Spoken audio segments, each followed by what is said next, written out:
മനസ്സിൽ വലിയ സ്വപ്നങ്ങളുമായി നടക്കുന്ന ഒരു ചെറിയ കുട്ടിയാണ് അജയ്. അവന് ചിത്രരചനയോടും കഥകളോടുമുള്ള താൽപ്പര്യം വേറെ ലെവലാണ്. പക്ഷേ പാവപ്പെട്ട കുടുംബം ആയതുകൊണ്ട് കളർ പെൻസിലോ സ്കെച്ച് ബുക്കോ എപ്പോഴും ലഭ്യമല്ല. ഒരു ദിവസം അജയ് പഴയതായ തന്റെ ബാഗ് ശുചീകരിക്കുമ്പോൾ ഒരു പഴയ തവിട്ടു കവറിൽ പൊതിയപ്പെട്ട പെൻസിൽ കണ്ടു.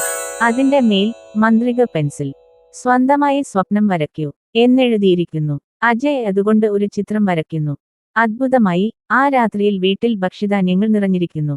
അടുത്ത ദിവസം വീട്ടിൽ വൈദ്യുതി ഇല്ലാത്തത് ഓർമ്മവച്ച് അജയ് ഒരു വൈദ്യുത സ്റ്റേഷൻ വരയ്ക്കുന്നു. പിറ്റേന്ന് വീട്ടിൽ ലൈറ്റ് കത്തുന്നു. ഇങ്ങനെ ഓരോ ചിത്രവും വരക്കുമ്പോഴും അത് യാഥാർത്ഥ്യമാകുന്നു. അവൻ തന്റെ സുഹൃത്തുക്കൾക്കായി നല്ല വീടുകളും സ്കൂൾ ബസും വരയ്ക്കുന്നു. ഗ്രാമം മുഴുവൻ അവനെ ചെറിയ ദൈവം എന്ന് വിളിക്കുന്നു. ഈ പെൻസിൽ ഒരിക്കലും സ്വാർത്ഥയ്ക്കായി ഉപയോഗിക്കരുത് എന്നാണ് അവന് മനസ്സിലായത്. ഒരു ദിവസം അവന്റെ ശത്രുതയായി കാണുന്ന സ്കൂൾ ടീച്ചറിന്റെ മോശം രൂപം വരയ്ക്കുകയാണ് അജയ്.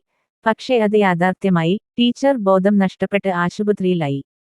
പെൻസിൽ മാറുന്നു, കരിയ നിറം പടർന്ന് ഇരുണ്ടതായി മാറുന്നു.